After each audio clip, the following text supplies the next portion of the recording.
Hey guys, RW down here in the shop doing some more modding to the Kel Tec SUB 2000. I just wanted to show you, I've sort of repeated the same mod that I did with the big forend, the big stock, and I had to get this is the UTG. As you can see, it's quite beefy and fat, so I had to move to a more slender mount that would actually fit in there, and I had to mod it. I had to cut this bottom rail right off, which I used my fine multi-master to do. And now I want to demonstrate what a nice fit this is. This has a couple of benefits to if you just put this on the outside of the barrel, you could be torquing the barrel a little bit sometimes if you're using it for a hand grip or something. And what this does is this, as you can see, is a very nice tight fit there. And what this does is it helps kind of lock it to the barrel. You've got the friction of it grabbing the barrel, plus you've got the fact that it's up against this this locking bolt with the groove in it.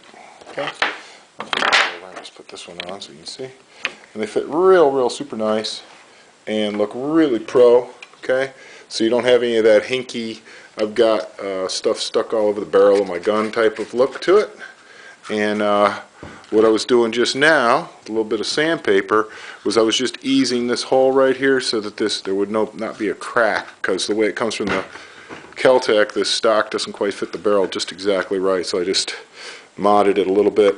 But I just wanted to show you how that works out, and that's called an aim shot, this particular fitting. If you wanted to try to do this yourself, just let me go ahead and get this off of here.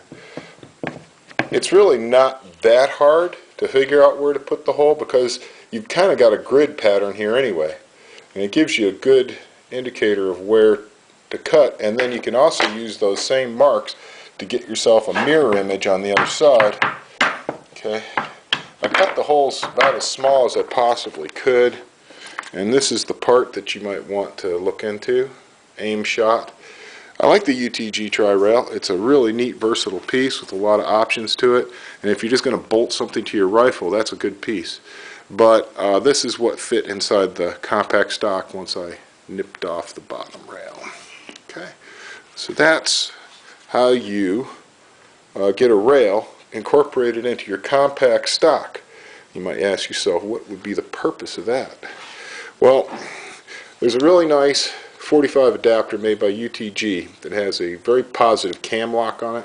And what's neat about these two that go together is, first of all, they're exactly the same size. They fit gorgeous. Very positive lock. Hear that? And what this does is this gives you a nice rise. This gives you a little more rise, and it gets it basically exactly where you want it. So if you're transitioning from iron sights to optics, and as you can see by putting it in the compact stock, you're really not that far away from where your peep sight is. So that's pretty normal, looks pretty pro, and it comes apart, like I said, with a very positive cam lock. So I like that.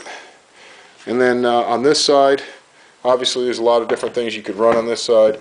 I'm going to be running this multi-position hand grip here, and that fits right on this rail real nice too. Again, everything's quick release, and you can do the Sterling style angled grip, and it'll help you when you get into your 45. And then obviously you could do it this way, you could do it this way, and the beauty of it is that when it's folded completely straight up, you can still stow the rifle in a relatively small compartment, but it comes right off, so that's a beautiful thing.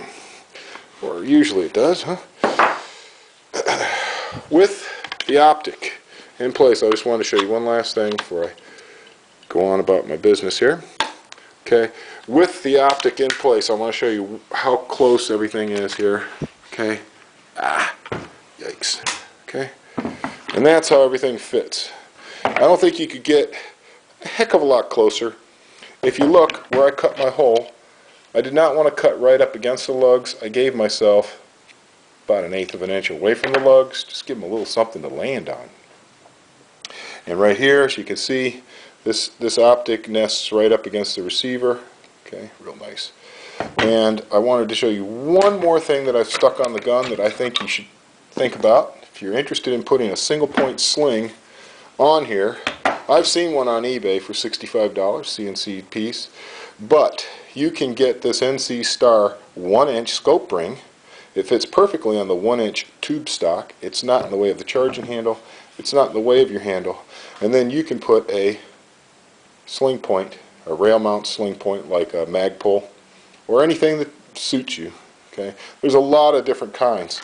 There's Gigantor ones like this that have the removable ring. I think that's a little bit big for what I'm trying to do here, but it does work. You can just stick it right there, and everything still fits just great. Hey guys, let me show you. I've got the Sub 2000 dressed out. I've got too much crap on it, but I'm doing that just to show you how much crap you can put on it but still have a relatively compact weapon. Obviously this is a folding carbine, so everything folds up. Nice, compact kind of shape, and you deploy the, lock it open. You've got your optic right where your eye wants it to be, okay? And you've got a grip that you can work with any way that works good for you. Okay. And you got, I've just got a bipod on it because I'm about ready to sight it in, but you wouldn't necessarily want to walk around with a bipod, but I just wanted to show you that it is possible to have a bipod, that it works. And here's the single point slings, that's how it would lay.